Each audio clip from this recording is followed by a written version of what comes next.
നിലവിൽ അർജന്റീൻ പരിശീലകനായ Lionel Scaloni അർജന്റീനയുടെ അന്തിമ സ്ക്വാഡ് ഇതേവരെ പ്രഖ്യാപിച്ചിട്ടില്ല.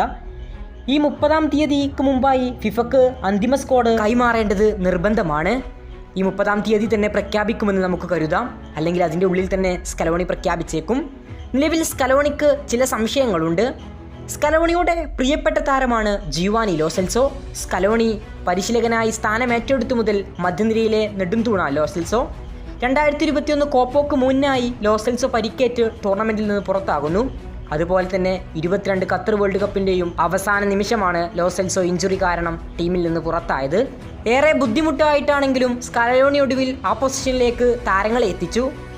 21 കോപ്പ അമേരിക്കയിൽ ഗോയിഡോ റോഡ്രിഗസിനെയും പിന്നെ ഖത്തർ വേൾഡ് കപ്പിൽ എൻസോ ഫെർണാണ്ടസിനെയും എല്ലാം ലോ സെൽസോക്ക് പകരക്കാരായിരുന്നു. നിലവിൽ റിയൽ ബെറ്റീസിന് വേണ്ടി കളിച്ചുകൊണ്ടിരിക്കുകയാണ് ജിയോവാനി ലോ സെൽസോ. നിലവിൽ സ്കലോണിയുടെ പരിഗണനയിൽ ഇനി ഒരൊറ്റ പൊസിഷനിലേക്ക് കൂടിയേ സ്കലോണിക്ക് സംശയമുള്ളൂ. അത് ജിയോവാനി ലോ സെൽസോയെ പരിഗണിക്കണമോ അല്ലെങ്കിൽ ഫോമിൽ കളിച്ചുകൊണ്ടിരിക്കുന്ന എമിലിയാനോ ബൂണ്ടിയെ പരിഗണിക്കണോ എന്ന സംശയമാണ് നിലവിൽ സ്കലോണിക്കുള്ളത്. ലോ സെൽസോ സ്കലോണിയുടെ പ്രിയപ്പെട്ട താരമാണ്. പല സമയങ്ങളിലും ടീമിൻ്റെ നെടുംതൂണായിരുന്നു.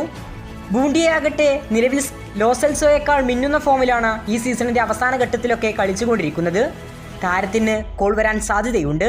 എന്നാൽ അർജന്റീനയിൽ ലോ സെൽസോയെ പോലെ കളിച്ച് വലിയ എക്സ്പീരിയൻസ് ഇല്ലാത്ത താരമാണ് എമിലിയാനോ ബൂണ്ടിയ. താരം ഈ സീസണിൽ 29 കളിച്ചുകൊണ്ടിരിക്കുന്നത്.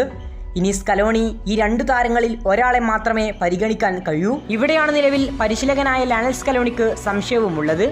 ഏതായാലും എമിലിയാനോ ബൂണ്ടിയയോ ജിയോവാനി ലോ സെൽസോയോ ആയിരിക്കും നിലനിർത്തുക. നിങ്ങളുടെ ഒപ്പീനിയൻ എന്താണ്?